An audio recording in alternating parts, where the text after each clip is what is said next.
Olá, seja bem-vindo, Gestões Inteligentes. Toda grande gestão começa com uma pergunta muito simples que eu quero fazer para um grande amigo. Hoje é uma honra recebê-lo aqui. Você tem na minha vida um significado profundo. Nos meus momentos, é bom verbalizar a gratidão. Nos meus momentos de maior luta, você sempre me mandou uma palavra de encorajamento e atitudes que me fizeram continuar. Eu, quando recebi esse convite para estar aqui, Arli, o seu nome veio primeiro na minha mente. Nós conseguimos essa vaga na sua agenda, que é uma agenda carregada de compromissos. Você tem feito muito por Campinas e hoje nós vamos... o que nós buscamos aqui é histórias, né? De pessoas que enfrentam responsabilidades, assumem desafios. Na região metropolitana de Campinas, é um exemplo de como boas ideias, experiência e planejamento pode construir cidades mais humanas, inovadoras e preparadas para o futuro. E como eu estou recebendo hoje aqui um amigo pessoal, quero te deixar bem à vontade. Você é uma pessoa experiente na vida, na política, na sociedade. Você teve destaque profundo na gestão da Sanasa, na Beneficência Portuguesa, em frente à Coab Campinas. Então hoje, Arli, ao te anunciar, eu estou falando de um amigo que há muitos anos eu te conheço e você é amigo pessoal do meu irmão Jonas Donizete. Vocês têm caminhado junto em uma missão grande por Campinas. É uma alegria muito grande. Seja bem-vindo aqui no programa Gestões Inteligentes. Muito obrigado, meu querido amigo, irmão Luiz Lauro, tá? Você tem um coração enorme, viu? E por isso fala tudo isso sobre mim, tá? Muito obrigado, me sinto honrado de estar aqui na Jovem Pan, nesse programa Gestões Inteligentes, para conversar um pouco sobre as nossas atividades. Você sabe, Arli, que você sempre foi um homem bem-humorado. Eu, além de executivo, nos momentos de comunhão, eu tive com um grupo de pessoas essa semana, de jornalistas. Eu gostaria que você estivesse junto com a gente nesse dia, porque eles me falaram sobre ser um homem politizado, conhece a história da política, passou pela Unicamp, tem um trabalho lindo, e eles me falaram como era o presidente Getúlio Vargas. Eu lembrei do Arli na hora, porque você tem um sorriso leve e solto nos momentos descontraídos. E a vida da gente, o sorriso nos condiciona a levar uma vida mais leve, porque a função de um executivo é muito pesada. Verdade. E o Getúlio, a filha dele, Alzerinha Vargas, ela trabalhava com o pai. E de manhã foi audiência com o ministro da Fazenda. O ministro da Fazenda veio e falou: presidente Getúlio, eu estou querendo fazer uma economia para o país, eu preciso parar. E o ministro da Guerra está querendo comprar tanque de guerra, aviões caça. Aí o Getúlio ouviu quietinho e falou: você tem razão, você tem que economizar. Você tem toda a razão, você precisa economizar. Você tem razão. E você está cobertado de razão, você tem meu apoio. O ministro da Guerra foi embora. À tarde viu o ministro da Fazenda. Aí ele disse assim: ô presidente, o ministro está querendo comprar avião, eu quero economizar, eu quero enxugar a economia do país. Ele falou: não, você tem razão, você tem que economizar mesmo, você tem que enxugar mesmo. Terminou a audiência, ele foi embora. Aí a Alzerinha Vargas chegou: papai, falou para o Getúlio, que era intimidade de filha, que não era o presidente, era o pai. Papai, o senhor... Veio o primeiro-ministro, falou que quer comprar, o senhor concordou, falou que ele tem razão. Veio o segundo-ministro da Economia ele queria gastar, tem razão. Queria economizar, tem razão. O Getúlio abaixou a cabeça, pensou um pouquinho e falou: minha filha, pensando bem, sabe que você tem razão. Queria te contar essa. Não, muito bom. Que você foi. Eu vou contar uma do Tancredo. Tancredo era mineiro, né? Você é mineiro. E foi ao barbeiro, sentou-se lá na cadeira, o barbeiro perguntou para ele: de que jeito que o senhor quer que eu corte seu cabelo? Ele falou: em silêncio. Então... Essa é muito boa. Como você quer que eu corte? Queria um sossego. O barbeiro sabe da vida de todo mundo. Arli, olhando para toda essa trajetória que você caminhou, qual a missão assim que muitas marcaram, mas qual a missão que mais marcou a sua vida? Uma que marcou, que você lembra, assim, vai na fundura da alma com aquela emoção. Unicamp, eu trabalhei 34 anos na Unicamp, tá? Conheci lá cientistas fantásticos na área da física, na área das artes, viu? Da área médica, né? Então me marcou profundamente. Depois eu vim para a administração pública municipal, né? Fui vereador 2 vezes, e a terceira fiquei como primeiro suplente, como do queridíssimo amigo que se foi, o Luiz Lauro Filho, né? E foi muito prazeroso trabalhar como secretário municipal da assistência social, que eu fiquei na prefeitura. Depois vim a ser presidente da Sanasa no governo do querido amigo aí, Jonas Dorizete, né, que foi ex-prefeito. E foi um período muito rico lá, desafiador lá na Sanasa, viu? Que me marcou muito, viu, esse período aí. Mas, enfim, em cada função pública que eu tive, viu, eu colhi muitos frutos de crescimento profissional, crescimento como ser humano, viu? E a beleza da vida é exatamente você gostar das pessoas, gostar do ser humano, né? Ver no ser humano a razão da vida, porque não tem outra explicação, né? Deus nos fez a semelhança dele, não é isso? É verdade. Então, nós temos que estar sempre buscando valorizar o ser humano. O Zeferino Vaz, com quem eu trabalhei... Você trabalhou com ele, que tem hoje é nome de uma rodovia. Nome de uma rodovia, o tapetão aí chama-se Zeferino Vaz. Trabalhei muito com ele. Eu tenho foto com ele lá na minha sala, na Coab, e conversava muito com ele. O Zeferino era um dos homens mais notáveis aí do século, né? E ele dizia que a maior riqueza de uma empresa, de uma organização, são seus recursos humanos. E eu me convenci disso ao longo desses anos. A coisa mais importante, ele dizia, não adianta ter laboratórios suntuosos, né, equipamentos, prédio e tal, se nós não tivermos recursos humanos motivados, né, que a gente valorize a dedicação, o comprometimento, né, a qualidade dos seus recursos humanos. Eu aprendi isso muito cedo e me convenci disso aí, e tenho constatado que realmente é isso que importa para as empresas. Ele foi valorizar. Ele foi reitor da Unicamp. Ele foi reitor da Unicamp durante uns 12 anos. Eu uma vez perguntei, professor, o senhor vai ser reitor até quando? Ele falou, até eu aprender. Ele ficou 12 anos. Depois... A humildade prevalecia. Né? Warli, nós temos uma coincidência. Eu vivi a transição do antigo DAE para a Sanasa. Anos depois você presidiu a empresa, aliás, com uma capacidade grande, que você revolucionou essa área de saneamento. O que mais desafiou você naquele período que você assumiu uma empresa com grandes dificuldades e entregou essa empresa de uma maneira vitoriosa, que hoje ela é premiada em todo o Brasil? Olha, o que mais me motivou, mas foi muito difícil, viu, mas que precisava, era motivar os funcionários. Os funcionários, ali era o foco, era toda, eu diria, a grande fornalha aí dos problemas, viu? Sim. E era pacificar a empresa internamente, motivar seus funcionários e fazer com que a empresa buscasse o crescimento, mas não aumentando a água, buscasse o crescimento levando as atividades fins da empresa, que é, né, levar água para 100% da população, recolher o esgoto e tratar o esgoto 100%, tá? Chamado projeto 300%. E isso nós começamos a trabalhar muito. Eu sou muito grato ao ex-prefeito Jonas, que apoiou, que compreendeu, né, e se revelou aí realmente um grande gestor, no sentido de saber liderar, né, esse processo. E com isso nós conseguimos fazer com que a empresa realmente, efetivamente fosse reconhecida, e hoje é um patrimônio, né, de Campinas, né, e do estado de São Paulo, né. Ela é líder no mercado, né. Nós tínhamos um faturamento aí de cerca de uns 400 milhões, quando eu saí de lá tinha passado de 1 bi, tá? 1 bi de investimento, 1 bi o faturamento, tá? Por quê? Porque nós levamos água, levamos rede de esgoto, né? E tratamos do esgoto. Então ela atingiu aí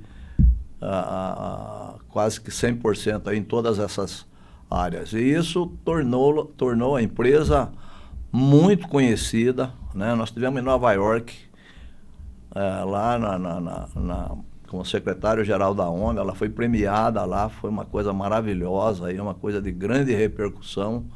Enfim, ela é um patrimônio da cidade de Campinas não precisa, bastou falar Sanasa aí, todo mundo aplaude, todo mundo sabe da importância dela. E eu acho que o maior patrimônio dela são seus recursos humanos, né? Nós temos lá grandes diretores, grandes gestores, né? O diretor técnico, por exemplo, o engenheiro Marco Antônio, foi presidente da empresa, tá? Então, a empresa cresceu muito e cumpre um papel extraordinário, porque água é vida, né? Água é vida. E o tratamento do esgoto é vital para a saúde pública, né? Erradicação de doenças. Enfim, é uma empresa que leva saúde para as pessoas, tá? E eu sou muito grato ao Jonas aí, que compreendeu isso, apoiou. Viu? Nós tivemos momentos memoráveis aí naquela crise que houve, né? Na região sudeste aí. Mas Campinas não faltou água em Campinas, tá? E foi um período muito difícil. Não fosse o apoio aí da administração, não fosse uma conjunção de esforços para atravessar aquela crise que entrou para a história, né? Mas aprendemos muito também naquela época lá. Depois dessa bela explanação sobre a água, a saúde, a importância da água, veio depois, para você veio a Beneficência Portuguesa. Na saúde, cada decisão é importante, porque você está lidando com vidas e você já verbalizou desde o início a importância que você sempre deu e continua dando para o ser humano. Aliás, abrindo um parênteses aqui, nós estamos ouvindo e vendo hoje a inteligência artificial. Por mais que ela cresça, ela não vai tirar o lado humano do abraço. Eu fico observando as crianças, inclusive o abraço. Eu tenho neto. Neto é a sobremesa da vida. E eu fico vendo o abraço que a gente sente, a importância que nós temos na vida das pessoas. Eu queria que você falasse um pouquinho sobre a beneficência, a importância de cada decisão que cuida de vidas e de saúde do ser humano. Bem, eu acho que nunca a criatura vai suplantar o Criador, a coisa da inteligência artificial, porque quem criou a IA aí foi o cérebro humano, né? A Beneficência Portuguesa, eu assumi lá em 2001, ela estava numa crise terrível, tá? Sem recurso, sem motivação, fazia um tempão, 6 meses que não pagava para o pessoal. Enfim, com muito esforço, muita união, nós conseguimos fazer com que ela passasse, tá, a cumprir com as suas obrigações. E foi graças a isso. Era um círculo vicioso. Não tem dinheiro porque está ruim porque não tem dinheiro. Entende? E isso precisava acabar, né? E de lá para cá, com muito esforço, muita união, muita motivação, nós mudamos a turbina. Quer dizer, inverteu a turbina aí. Sim. E ela passou a ser, então, uma instituição realmente filantrópica. É um hospital, Luiz Lauro e senhores telespectadores e ouvintes, tá? Hospital de 132 leitos, né? Tinha somente 27 leitos funcionando com nível de infecção lá em cima e o resto entregue aos cupins, tá? Você via lá os tapumes lá nas dependências do hospital, cri, lá, viu? Eram os cupins lá devorando que coisa. O hospital. Estava nisso, tá? Então, isso mudou. Nós conseguimos reunir lá pessoas talentosas, pessoas que realmente tinham espírito público, espírito altruísta, sabe? E de lá para cá, a Beneficência se tornou uma das melhores instituições, tá? Está ao lado aí dos grandes hospitais. E agora, nesse último ano, tá? Com emendas parlamentares, tá? Nós implantamos lá a hemodinâmica, né? Tomógrafo, ressonância, verticalizamos os serviços, viu? E ela realmente tem sido muito referenciada aí, tá? A população. Eu considero a saúde, o Luiz Lauro, os senhores telespectadores, um dos maiores patrimônios nossos, tá?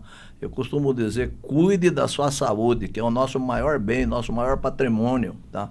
É a nossa saúde, porque sem saúde você não tem paz, você não tem... Tá? E quando eu estou falando aí, é a saúde física, a saúde espiritual, é a cabeça boa, né? E Deus no coração, sem dúvida alguma, sempre não podendo... Mas nós precisamos cuidar da saúde, tá? Motivar as pessoas a cuidarem da saúde, tá? E cuidar da saúde implica em responsabilidade, tá? Primeiro, você gostar de você mesmo, né? É verdade. E segundo, você gostar daqueles que convivem com você e dos amigos também, né? Então, motivar as pessoas, tá? A elas compreenderem a importância da saúde delas. É melhor prevenir do que remediar, não é? Então, mas essa área da saúde é uma área muito nobre, tá? Que requer muita dedicação, muita, eu diria, muita renúncia, tá? Porque se imagina, você pega uma técnica de enfermagem, ganha aí 2, 3 mil reais, é ela que coloca nos seus... vai entrar numa veia sua aqui, numa artéria, e se ela errar, você está frito. Você tá, é verdade. Né? A importância, né? Então, eles são mal remunerados ainda, de uma forma geral, né? Enfim, mas nós estamos avançando, tá? No Brasil aí, eu acho que tem avançado bastante aí, mas ainda tem um longo caminho a percorrer, né? Hoje, com os recursos tecnológicos que nós temos aí, isso facilitou muito, muito, viu? Isso tem muita droga hoje para doença. Hoje, grande parte dos tipos de cânceres, tá? Hoje tem remédio, tem tratamento, né? Então, é preciso se promover a inclusão aí, né? Eu acho que todo mundo precisa... O SUS é uma beleza, o SUS, tá certo? Eu acompanhei. O SUS nasceu do ventre do SUDES, Sistema Único e Descentralizado de Saúde. Era o SUDES. SUDES, né? Que depois passou a ser Sistema Único de Saúde, tá? Então, agora, o drama é que o SUS não consegue atender toda a demanda, tá? Ainda falta aí uma nova investida para melhorar o SUS, tá? Eu diria que o SUS nasceu com 3 pecados, tá? Uhum. O primeiro é fonte de financiamento, tá? Que antes o governo federal investia bastante, tá? Diminuiu muito isso aí. Hoje o município investe mais de 50%, 60%, 70% na área da saúde, tá? Então é muita coisa, né? A segunda é a rede física. O SUS não tem rede física. Mais de 60% dos leitos são leitos dos hospitais filantrópicos, tá? Não é rede própria, tá? E a terceira, né, que eu considero muito importante, é a carreira ou profissional de RH, né, do SUS, voltado com a mente, com o olhar para o sistema público, entende? Para a demanda pública, para os que dependem do SUS. Então, nós precisamos criar uma carreira para os profissionais de saúde do Sistema Único de Saúde. Que eu acredito que vai acontecer isso, porque do jeito que está não é possível, né? Faltam médicos aí em várias áreas e as universidades muitas vezes formam, inclusive as universidades públicas formam, tá? De profissionais que o país, naquelas áreas, deveria ser outro, né? Faltam profissionais de pediatria, faltam profissionais de neurocirurgião, enfim, várias especialidades, tá? Que deviam que deviam originar das instituições públicas. Né? Mas para isso você precisa regulamentar, precisa formar de acordo com o mercado. Nós não atingimos essa maturidade ainda para fazer isso. Meus amigos, nós estamos aqui ouvindo com atenção a experiência. Eu sempre falo, existem experiências de sabedoria que nós não encontramos em CD-ROM nenhum no mundo. Está na cabeça de um homem que procurou a cada dia. Falando com a Arli, a gente vê a profundidade, cuidou da água, da habitação, da saúde. Nós vamos para um rápido intervalo comercial e voltaremos continuando com esse assunto tão agradável. É bom entrevistar alguém que tem conteúdo. Muito obrigado pela tua presença e nós voltaremos já já.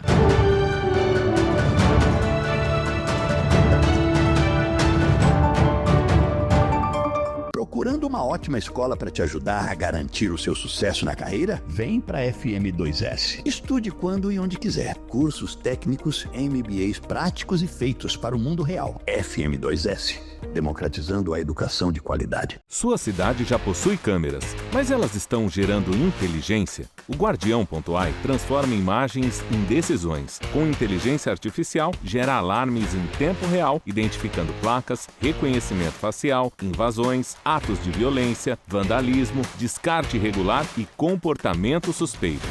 Uma única plataforma para segurança, educação, saúde, mobilidade e proteção do patrimônio público. Guardião.ai, transformando imagens em inteligência.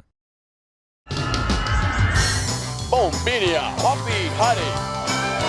You can call me anything. Está com todo mundo se divertir. You can call me lazy. Isso é tudo que eu sempre quis.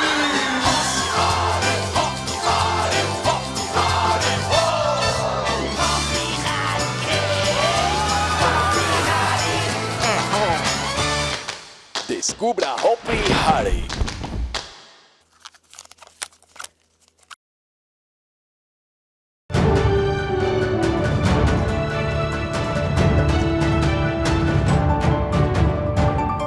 Meus amigos, estamos de volta com Gestões Inteligentes. Hoje recebendo Arlide Lara Romeu, um nome muito conhecido, que tem contribuído em cada passo que ele dá em Campinas, na habitação, na saúde, na Sanasa, por onde ele passou. Eu, durante muitos anos, realizei caravanas para o programa Silvio Santos. Era uma emoção. Eu comecei levando uma perua Kombi. Eu fui dirigindo. E você conhece aquela turma do "Ih, não vai dar certo"? Ih! São os homens que às vezes não sabem por que estão passando por aqui. Mas tem um ditado que diz assim: estimule um homem e o detenha se for capaz. Eu estive lá no Cidade contra Cidade, trouxe 2 ambulâncias para Campinas e conheci o Silvio. E eu cheguei para o Silvio Santos e disse assim: Silvio, você é famoso e rico. Quem é famoso e rico, as pessoas chegam nele por causa de 3 coisas principais: para pedir ajuda, para pedir oportunidade ou para tirar uma foto. Eu quero tirar só uma foto com você para mandar para minha mãe. E aquilo marcou no Silvio. E ele pegou e falou: você quer trabalhar comigo? Eu falei: com você não, você é muito bravo. Porque ele gritava, ele era bravo com o auditório. Eu quero trabalhar para você, eu quero me liberar o auditório. Aí liberaram o auditório, eu levei uma Kombi, depois um ônibus e finalizando eu levava toda semana 500 donas de casa. Eu ia dentro do primeiro... E ele tinha as musiquinhas. A troveirã tomou, passou. E ele gostava que o auditório cantasse junto. E eu pedia ônibus com tapes, o tape, aquelas fitas cassete, e eu ia ensaiando o auditório e dizia: não tira foto com flash no olho do Silvio, que atrapalha depois a vista, não passa perfume que ele tem alergia, não puxa o paletó do Silvio quando estiver gravando. E as donas de casa, porque a maior audiência que eu tive foram as empregadas domésticas, que me fizeram ser, em Campinas, vitórias grandiosas. Eu tinha um quadro que falava assim: longe da sua casa, veio cuidar da minha. A roupa passada, a comida quentinha, a casa limpinha. Auxiliar do lar, vamos respeitar e valorizar. E eu comecei a levar as empregadas domésticas e as patroas. Estabeleci uma amizade muito grande com o Silvio Santos. Mas eu me lembro que o sonho de cada pessoa que eu perguntava era ter um local para morar. Agora, com esse coração do Arlide, ele vai explicar para nós o que você... Eu tenho visto pela imprensa a cobertura, a oficialização de um título de propriedade para a pessoa.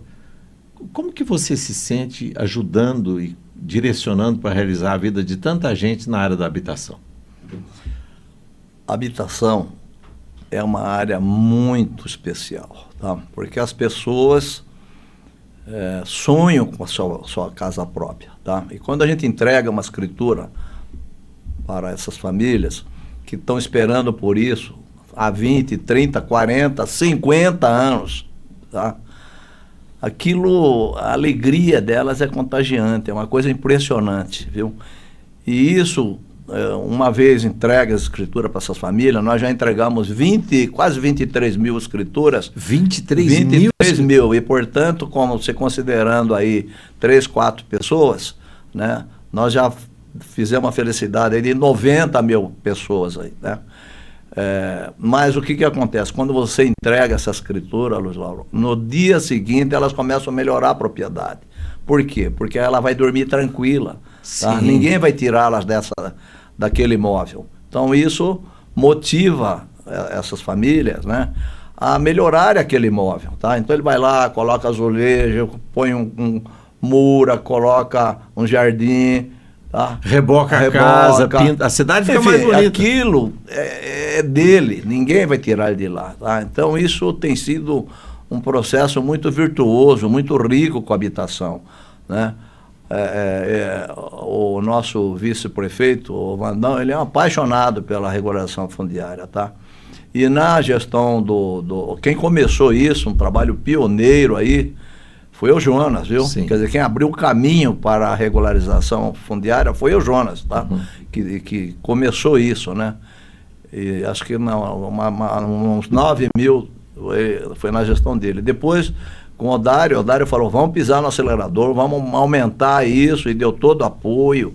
Isso tem sido maravilhoso aí, tá? Então, nós temos feito entregas, mas que são verdadeiros show eu diria de emoções, tá? Porque as famílias são muito motivadas, tá? Quando recebe a sua escritura. Então, eu me sinto muito recompensado, me sinto muito admirado. Eu tenho uma admiração profunda pelos nossos funcionários da Coab, tá? Gente que comprometida, né? Eles se emocionam com isso, e é natural isso, né? Então, isso tem sido um trabalho muito rico, a regularização fundiária, mas é fruto de um trabalho conjunto aí entre a Secretaria de Habitação, a Coab, e leva a muitas emoções aí com a entrega dessas escrituras para a população de baixa renda, tá? E temos avançado muito também na construção, na habitação vertical, tá? Isso, nós já entregamos mais ou menos aí umas 7 mil habitações, né, de construção, e temos ainda aí até 2028 aí umas 25 mil, tá? Então isso é maravilhoso, isso aí nunca se fez tanto, tá, na habitação, tá? Eu rendo minha homenagem, meus antecessores, o Vinícius, o Samuel Rocílio, viu?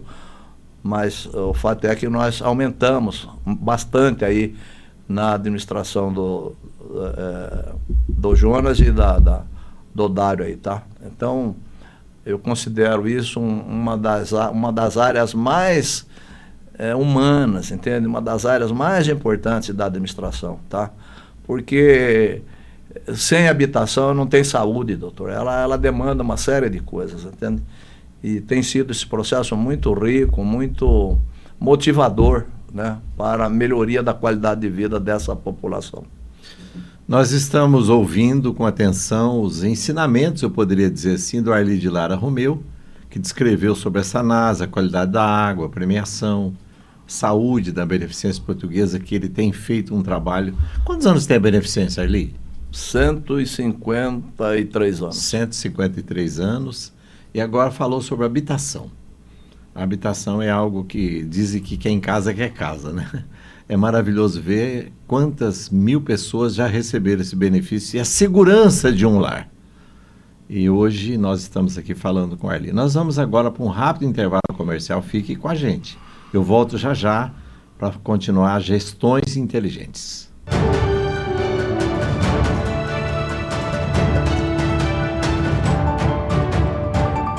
Procurando uma ótima escola para te ajudar a garantir o seu sucesso na carreira? Vem para a FM2S. Estude quando e onde quiser. Cursos técnicos, MBAs práticos e feitos para o mundo real. FM2S, democratizando a educação de qualidade. Sua cidade já possui câmeras, mas elas estão gerando inteligência? O Guardião.ai transforma imagens em decisões. Com inteligência artificial, gera alarmes em tempo real, identificando placas, reconhecimento facial, invasões, atos de violência, vandalismo, descarte irregular e comportamentos suspeitos.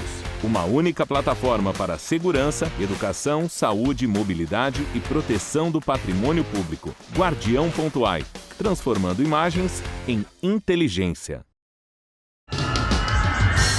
Bombinia Hopi Hari. You can call me anything. Está com todo mundo se divertir. You can call me lazy. Isso é tudo que eu sempre quis.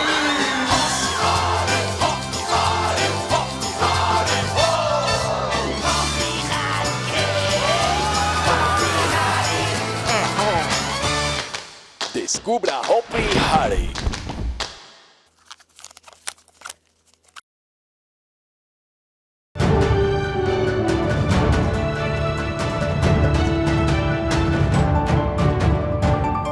Meus amigos, nós estamos aqui, Gestões Inteligentes. Eu sempre verbalizo, eu sou comunicador, então eu reajo de acordo com os meus sentimentos. Se eu estou alegre, eu dou risada, se eu estou emocionado, eu choro.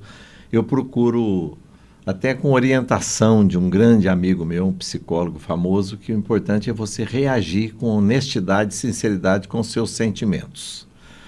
Eu estou recebendo um amigo hoje, Arli de Lara Romeu, que tem uma vasta experiência e com quem ele conviveu, Zeferino Vaz. É bonito saber alguém que verbaliza por onde ele passou.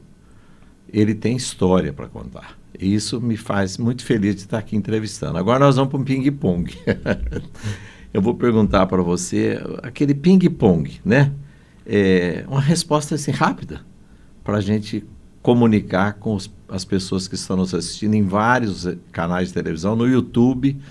Eu quero agradecer, inclusive, as 2 semanas que eu apareci aqui, houve assim um crescimento no meu Instagram muito profundo de pessoas qualificadas que procuram realmente alguma coisa diferenciada para assistir. E a produção que está nos assessorando é importante, porque antes eu fazia tudo, carregava o piano, auditório. Agora estou sendo assessorado, o estúdio, os técnicos. Isso nos ajuda e nos dá mais responsabilidade para trazer um bom produto, né? Arli, agora eu vou começar para você. Casa própria. Um sonho que nós temos ajudado a resolver, a realizar esse sonho. Saúde. Nosso bem maior, que precisa ser compreendido e ajudarmos as pessoas a terem boa saúde. É possível isso. Água. Água é vida. Viu? Água é vida. É celebrar a vida, É ter verdade. água. Me lembro quando eu morava em Minas, papai, eu sou de origem de fazenda, e quando eles viviam as terras, a primeira coisa que eles falavam, lá tem uma aguada boa. Chamava aguada, porque precisava para o gado, né? Então, onde tem água, tem vida. Concorda comigo? Onde tem água, tem vida. E família? Porque hoje, Arli, eu paro para pensar, a palavra família, hoje parece que ela está separada. É família, família, família. São ilhas. O que é para você uma família? Eu costumo dizer que a nossa família, os nossos amigos, são nossos maiores patrimônios, tá? Então, a gente tem que preservar a família, né, lutar por ela, como nossos amigos, a nossa maior riqueza, né? Então, primeiro lugar. 1974, bicentenário de Campinas, 380 mil habitantes nessa cidade. Passaram-se 52 anos depois do bicentenário. Nós temos 252 anos, é isso? Estou certo? Ah. Então, em 2.000 anos, o bicentenário, em 200 anos, ela teve 370 mil habitantes. Passaram 52 anos, eu creio que mais de 1 milhão chegou em Campinas nesse período. O que é para você a região metropolitana de Campinas? Eu sou aluno da PUC, fiz faculdade de Direito na PUC. Minha turma é bicentenário. Tá? E Campinas cresceu maravilhosamente, viu? Eu lembro, há 50 anos atrás, o que Campinas era e o que é hoje, tá? É impressionante esse crescimento vertiginoso. O hino de Campinas, eu tive a honra de ter proposta a lei que aprovou o hino de Campinas, que é o Progresso, de Carlos Gomes. É de Carlos Gomes? Carlos Gomes? O hino O Progresso é o hino de Campinas. Foi uma proposta minha que depois foi apoiado por todos os vereadores. Campinas não tinha seu hino quando completou 200 anos. Mas, enfim, é uma região maravilhosa, né? Campinas é uma metrópole fantástica, viu? De qualidade de vida, universidades, né? Um povo... Eu aqui casei, tive 2 filhos e tal, então eu devo tudo a Campinas e amo a cidade de Campinas, porque ela merece ser amada. Depois de realizar tantos benefícios pela região metropolitana de Campinas, um ping-pong Arli de Lara Romeu. Um sonho. Qual o seu sonho hoje? Ver um país mais justo, mais inclusivo, tá? E jorrar justiça, tá? Justiça, né? Nas minhas orações eu peço a Deus cuidar das crianças, dos idosos, dos que clamam por justiça, tá? Então... Esse é o sonho. É meu sonho. Porque você já realizou o sonho de muitas pessoas. Eu vejo as reportagens, cada pessoa que recebe um título, a vibração, ele bate o pé, agora essa casa é minha. Teve um senhor com 107 anos, doutor. Ele esperou 70 anos por isso. Para receber Eu tenho a foto a dele. escritura. É impressionante, viu? São imagens que ficam na sua mente, Fantástico, né, Ali? viu? Meus amigos, nós ouvimos hoje, aprendemos, e perguntar para ele um sonho, como eu perguntei. Mas você já realizou o sonho de muitas pessoas. É gostoso quando alguém está sentado na minha frente. Eu tenho alguns anos de rádio e eu me lembro, é mais fácil você... Correu naturalmente, porque a boca fala do que o coração está cheio. E quando você fala com o coração, você fala aquilo que toca na alma das pessoas. Mário Lauro, você é um show, tá? E você é um amigo, irmão, tá? Te admiro profundamente. E você é um homem que vive o dia a dia com Deus na frente, tá? Tendo essa... eu fui à missa, sempre aprendo alguma coisa na missa. Sim. Nas penúltimas missas que eu assisti, né, eu vi no sermão lá, Cristo disse, aquele que me defender perante os homens, eu também o defenderei perante meu Pai que está nos céus. Puxa e vida. Aquele que me negar, eu também o negarei. Isso é maravilhoso, né? Muito profundo, né? Ali, você me inspirou aqui. Você sabe que eu sou capelão hospitalar. Há 24 anos eu visito hospitais. Eu passei por um câncer agressivo e o sofrimento nunca te deixa igual. Ou você melhora ou você fica amargo. Eu prefiro pedir a Deus. Então, eu visito muitos enfermos e hoje existe uma resistência muito grande. E para falar o que você falou, que tem que ter coragem de assumir uma posição cristã. Então, eu chego para as pessoas, a pessoa fica preocupada quando ela está no leito de enfermidade, porque tem a extrema-unção. Pensa que você vai lá para fazer a despedida. Eu falo para a pessoa, vou declamar um versinho para você. Pode? Pode. Eu declamo um versinho, ele tem 30 segundos. No final do versinho vai vir um nome na sua cabeça. Só você sabe qual o nome que vai te dar força para sair dessa situação. Eu andava muito triste, até sofrendo demais. Nada para mim dava certo, eu só andava para trás. Eu me sentia infeliz, na vida eu não tinha paz. Encontrei com um amigo e me disse, calma, rapaz, eu vou te dar um remédio que é o melhor que existe. Vai resolver seu problema, você vai deixar de ser triste. É o remédio da família e tem um grande valor. Cura rico, cura pobre e contém paz e amor. Pode tomar qualquer hora, alivia qualquer dor. A receita é um livro, o remédio é um doutor. Se você estiver nervoso, nervosa, doente, ele te cura e te acalma. Cura a doença do corpo, cura a doença da alma. É o melhor remédio, é fácil de encontrar. Está no fogo, está na terra, está na água e está no ar. E não vai lhe custar nada, basta só acreditar. Você tomando com fé, fica leve a sua cruz, vai clarear seu caminho, você vai encontrar a luz. Então perguntei o nome, ele me disse, é Jesus.